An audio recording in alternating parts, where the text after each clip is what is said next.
محترم سامعین، اللہ جل مجدہ کے دین کو سیکھنے کے لیے قرآن مجید کو سیکھنا انتہائی اہم اور ضروری ہے۔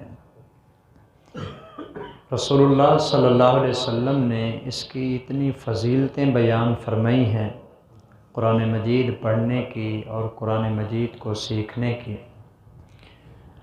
جو خود پڑھنے والا ہوتا ہے اس کے لیے بھی کامیابی کے دروازے کھل جاتے ہیں، اور جو اس کے والدین سرپرست پڑھانے والے ہوتے ہیں اللہ ان کو بھی دونوں جہان کی کامیابیاں عطا فرماتے ہیں۔ آج کے سبق میں ہم ایک حدیث پڑھیں گے، قرآن مجید کو سیکھنے کے حوالے سے ہے، جس کے بارے میں رسول اللہ صلی اللہ علیہ وسلم نے فرمایا من قرأ القرآن وعمل بما فیہ البس والداہ تاج یوم القیامہ۔ جس بندے نے قرآن مجید کو پڑھا اور جو قرآن میں احکام اللہ نے دیے تھے ان پر عمل کیا، تو چونکہ والدین نے بھی اس کو قرآن مجید پڑھانے میں اپنا کردار ادا کیا تھا، قیامت کا جب دن ہوگا 50,000 سال کا، جس میں کوئی سایہ نہیں، کوئی پوچھنے والا نہیں، کوئی مدد کرنے والا نہیں، رسول اللہ صلی اللہ علیہ وسلم نے فرمایا قیامت کے دن اس بچے کے جن کے والدین نے اس کو حافظ بنایا تھا، اس کے والدین جب حشر کے میدان میں آئیں گا، اللہ ان کو ان کے سر کے اوپر تاج پہنائے گا۔ تاج کتنا بڑا قیمتی ہوگا، رسول اللہ صلی اللہ علیہ وسلم نے اس کے متعلق ارشاد فرمایا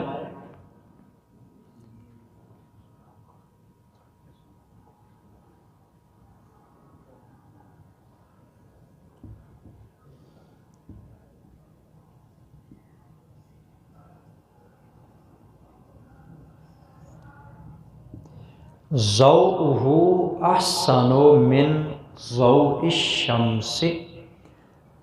وہ تاج جو قیامت کے دن اس کے والدین کو پہنایا جائے گا، اس میں جو ہیرے اور جواہرات لگے ہوئے ہوں گے، ان میں سے ایک ہیرے کی چمک دمک اس سورج سے بھی زیادہ ہوگی۔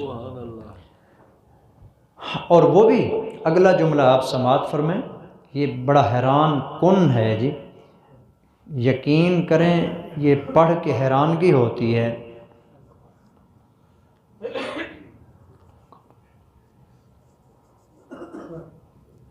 لو کانت فی بیوتکم، پتہ نہیں کتنے لاکھوں کروڑوں میل اس وقت سورج ہم سے دور ہوتا ہے، لیکن اس کے باوجود پوری دنیا میں اس کی روشنی پھیل جاتی ہے۔ حضور نے فرمایا کہ اس کا ایک ہیرا اور موتی جو اس تاج میں لگا ہوا ہوگا نا، وہ اس قدر قیمتی ہوگا، اس قدر قیمتی ہوگا، اتنا چمک دمک ہوگی کہ اگر یہ سورج کسی کے کمرے میں آ جائے نا، اس کمرے میں بھی اتنی روشنی نہیں ہوگی جتنا اس تاج میں لگے ہوئے اس ہیرے میں روشنی ہوگی جو والدین کو پہنایا جائے گا۔ لو کانت فی بیوتکم، حضور نے فرمایا یہ تو ہو گئے اس کے والدین، فما ظنکم بالذی عمل بہذا، اس خود بندے کے بارے میں سوچو اللہ کتنی عظمتیں دے گیا جس کے اپنے دل میں اللہ کا قرآن موجود ہے، کتنا بڑا رتبہ دے گا۔ کسی ڈاکٹر کے والدین کے لیے یہ حکم نہیں ہے، کسی وزیر اعظم کے والدین کے لیے یہ نہیں ہے، کسی دنیا کے بادشاہ کے والدین کے لیے یہ نہیں ہے کہ وہ قیامت کے دن آئیں گے تو ان کے والدین کو تاج پہنایا جائے گا۔ والدین حافظ قرآن کے جس وقت آئیں گے، اللہ کی رحمت اتنی ہوگی کہ اللہ ان کو اتنا بڑا حسین اور خوبصورت تاج پہنائے گا۔ یہ تو آخرت کے اندر ثواب ملنا ہے، اجر ملنا ہے۔ ایک صحابی ہیں، ان کا واقعہ مجھے اس سلسلے میں یاد آتا ہے، والذین جاہدوا فینا لنہدینہم سبلنا، کہ جو ہمارے راستے میں محنت کرتے ہیں، کوشش کرتے ہیں، ہم ان کو اپنے راستے بھی دکھاتے ہیں اور ان کو کامیابی بھی عطا کرتے ہیں۔ خاص طور پر قرآن مجید کو سیکھنے کے لیے اگر وہ سفر کرے اور محنت کرے جی۔ ایک صحابی ہیں جن کا نام تو کچھ اور تھا، لیکن حضور نے اس کا نام بدل کے نا عبداللہ رکھا۔ مکہ مکرمہ کے اندر تھے، ان کے والد صاحب کا انتقال ہو گیا تو ان کی والدہ نے ان کو پالا، تو ادھر رسول اللہ صلی اللہ علیہ وسلم کی نبوت کا زمانہ شروع ہو گیا۔ ان کے چچا نے ان کو پالا پوسا بڑا کیا، یہ کوشش کرتے رہے کہ اس کے چچا مسلمان ہو جائیں تو ساتھ یہ بھی مسلمان ہو جائے گا۔ اس کے دل میں تڑپ تھی، تمنا تھی کسی طریقے سے مسلمان ہو جاؤں، لیکن چچا سے ڈرتے تھے، کہہ نہیں سکتے تھے کہ میں مسلمان ہونا چاہتا ہوں۔ رسول اللہ صلی اللہ علیہ وسلم جس وقت مکہ فتح فرما کے واپس مدینے میں تشریف لے گئے تو یہ اپنے چچا کے پاس جاتے ہیں، ان کو جا کے کہتے ہیں چچا کافی عرصے سے میں انتظار کر رہا تھا، اللہ کرے کہ آپ کا دل بدلے اور آپ اسلام کے قریب آ جائیں، لیکن زندگی کا کوئی بھروسہ نہیں ہے۔ یہ سن 8 ہجری کی بات ہے جی، سن 8 ہجری کے اندر مکہ فتح ہوا تو وہ اس وقت اپنے چچا کے پاس جاتے ہیں، زندگی کا کوئی پتہ نہیں چچا، اگر آپ مسلمان ہونا چاہتے ہیں تو سبحان اللہ، نہیں تو مجھے اجازت دیں، مجھ سے اور کفر اور بت پرستی برداشت نہیں ہے، مجھے اجازت دیں میں جا کے محمد کا کلمہ پڑھتا ہوں۔ تو چچا بڑا غصے ہوا، ناراض ہوا، اور اس نے کہا کہ میں تیرے تن کے کپڑے بھی اتار لوں گا، یہ میں نے تجھے پہنائے ہیں۔ آج ہم بھی تھوڑا سوچیں کہ ہم نے دین کے لیے کتنی محنتیں کی ہیں۔ اچھی فرض نماز پڑھنے کے لیے بھی ہمارے پاس مشکل سے وقت بچتا ہے۔ چچا نے کہا سب کچھ چھین لوں گا، انہوں نے کہا کہ تن کے کپڑے بھی اتار لے، لیکن دل میں آیا ہوا ایمان اب واپس نہیں مڑ سکتا ہے۔ چچا نے سچ مچ جسم کے کپڑے اتار دیے، کوئی چیز باقی نہیں چھوڑی، اپنی والدہ کے پاس جاتے ہیں، جسم کے اوپر کوئی لباس نہیں ہے۔ ماں نے دیکھا تو آنکھیں بند کر لیں، پوچھا کہ بیٹا یہ کیا؟ تو بتایا کہ ماں چچا نے سارے کپڑے اتار لی ہیں، مسلمان ہونے کے لیے مدینے جانا چاہتا ہوں، کپڑا ہو تو عنایت فرما دیجئے۔ ماں نے ایک کمبل دیا، اس کو 2 حصوں میں ٹکڑے کیا، ایک کو نیچے تہہ بند بنا لیا، ایک کے اوپر چادر بنا کے پہن لی۔ اس حالت میں مکے سے مدینے کا سفر کرتے ہیں۔ مدینہ منورہ پہنچتے ہیں، فجر کا وقت ہوتا ہے، مسجد نبوی کے اندر آ کے ایک جگہ پر ٹیک لگا کے بیٹھ جاتے ہیں۔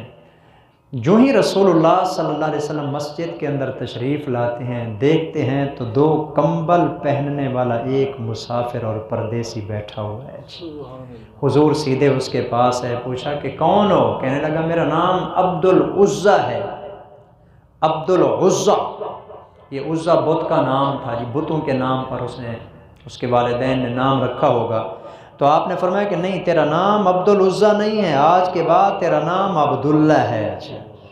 آپ نے نام دیا اور فرمایا کہ تو ذو البجادین ہے، بجادین 2 کمبل والوں کو کہا جاتا ہے، فرمایا تیرا لقب ہے ذو البجادین۔ بڑا خوش ہوا، رسول اللہ صلی اللہ علیہ وسلم نے اس کو کلمہ پڑھایا، مسلمان ہوا۔ ایک ہی سال گزرا تھا، یہ 9 ہجری کے اندر غزوہ تبوک ہوتا ہے، رسول اللہ صلی اللہ علیہ وسلم جہاد کے لیے جانے لگے، عبداللہ بھی ساتھ ہو لیا، آگے پیچھے تو اور کوئی تھا نہیں، بس ہمیشہ حضور کے ساتھ ہی رہتے تھے۔ اس دوران آپ نے فرمایا کہ تیرے پاس جتنا وقت ہے نا، جو اصل بات میں آپ کو بتانا چاہتا تھا، آپ نے فرمایا کہ یہ مسجد نبوی کے اندر آپ نے رہنا ہے، ساتھ ہی رہتے تھے اصحاب صفہ جو قرآن مجید سیکھا کرتے تھے، آپ نے فرمایا کہ ان کے ساتھ رہا کر، قرآن کی تلاوت بھی کیا کر، قرآن سیکھا کر، اللہ تیری زندگی میں برکتیں عطا فرمائے گا۔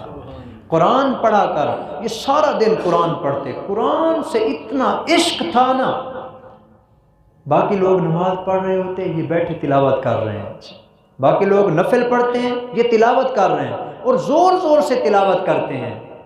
ایک دن مسجد نبوی میں تلاوت کر رہے تھے، باقی لوگ نوافل پڑھ رہے تھے، حضرت عمر کو غصہ آ گیا، حضرت عمر نے فرمایا کہ اس دیہاتی بندے کو دیکھو، باقیوں کی نماز خراب کر رہے ہو، لوگ نماز پڑھ رہے ہو تو تلاوت میں لگا ہوا ہے۔ حضور سن رہے تھے، آپ نے عمر سے کہا عمر اس کو کچھ نہ کہے، یہ اللہ اور اس کے رسول کے لیے سب کچھ قربان کر کے آیا ہوا ہے، اس کو کچھ نہیں کہنا۔ چنانچہ اسی دوران یہ قرآن سیکھتے رہے، محنت کرتے رہے۔ جب حضور غزوہ تبوک پہ جانے لگے، انہوں نے بھی اجازت لی کہ میں بھی چلتا ہوں، آپ نے فرمایا چلو۔ جب راستے میں گئے نا تو انہوں نے رسول اللہ صلی اللہ علیہ وسلم سے کہا کہ حضور آپ میرے لیے ایک دعا فرما دیجیے۔ آپ نے فرمایا کیا دعا کرنی ہے؟ کہنے لگے حضور دعا فرمائیے کہ اللہ مجھے شہادت عطا فرما دیجیے۔ آپ نے فرمایا ٹھیک ہے، اس طرح کرو، کسی درخت کی چھال اتار کے لے آؤ۔ جس وقت وہ چھال اتار کے لے آئے نا، آپ نے ان کے بازو کے اوپر وہ چھال باندھ دی اور ہاتھ بلند کر کے فرمایا کہ اے اللہ میں عبداللہ کا خون کافروں پہ حرام کرتا ہوں۔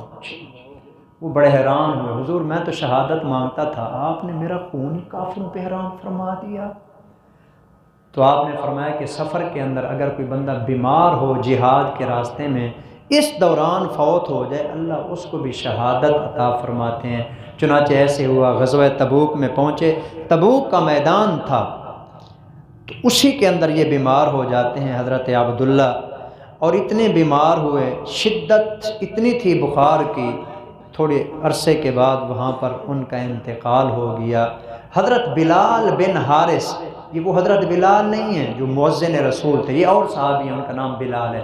حضرت بلال بن حارث کہتے ہیں میں نے ان کے دفن کا منظر خود اپنی آنکھوں سے دیکھا، وہاں قبر کھودی گئی۔ حضرت بلال یہ جو مؤذن رسول ہیں، ان کے ہاتھ میں ایک چراغ تھا، قبر کے اندر انہوں نے روشنی کی ہوئی تھی۔ فرماتے ہیں کہ ابو بکر و عمر کو میں نے دیکھا کہ اس کی لاش کو پکڑ کے قبر میں اتار رہے ہیں۔ میں نے جو اندر جھانک کے دیکھا، فرماتے ہیں کہ اس کی قبر کے اندر اللہ کے پیغمبر خود اترے ہوئے تھے، خود قبر کے اندر اتر کے آپ علیہ السلام نے اس کو دفن فرمایا۔ حضرت عبداللہ ابن مسعود یہ منظر دیکھ رہے تھے، فرمایا کرتے تھے کاش کہ آج یہ قبر عبداللہ بن مسعود کی ہوتی کہ محمد اپنے ہاتھوں سے دفن فرماتے۔ اور آخری جملہ آپ کو سنا دوں جو رسول اللہ صلی اللہ علیہ وسلم نے اس صحابی کے متعلق اس کو قبر میں دفن کرتے ہوئے ارشاد فرمایا تھا۔ جب ابو بکر و عمر نے اس صحابی کو حضور کے ہاتھوں میں دیا، آپ نے اس کو قبر میں رکھا نا، فرمایا اللہ میں بھی عبداللہ سے راضی تھا، تو بھی میرے عبداللہ سے راضی ہو جا۔ رسول اللہ صلی اللہ علیہ وسلم نے ارشاد فرمایا۔ تو یہ وہ صحابی ہیں جنہوں نے اپنے سب کچھ، جتنے بھی دنیا کے اسباب تھے چھوڑ دیے، چچا کو چھوڑ دیا، ماں کو مکہ مکرمہ کے اندر چھوڑ کے تنے تنہا آ گئے، کپڑے جسم کے اتار دیے، اسلام کے لیے سب کچھ قربان کر دیا، قرآن سیکھا، محنت کی، جد و جہد کی، اور آخر میں اللہ نے شہادت کا رتبہ بھی دیا اور حضور کے ہاتھوں سے دفن ہونے کی توفیق بھی عطا فرما دی۔ اس لیے قرآن مجید سیکھنے کی یہ فضیلت ہے، اللہ ہم سب کو یہ فضیلت حاصل کرنے کی توفیق عطا فرمائے۔ وما علینا الا البلاغ المبین۔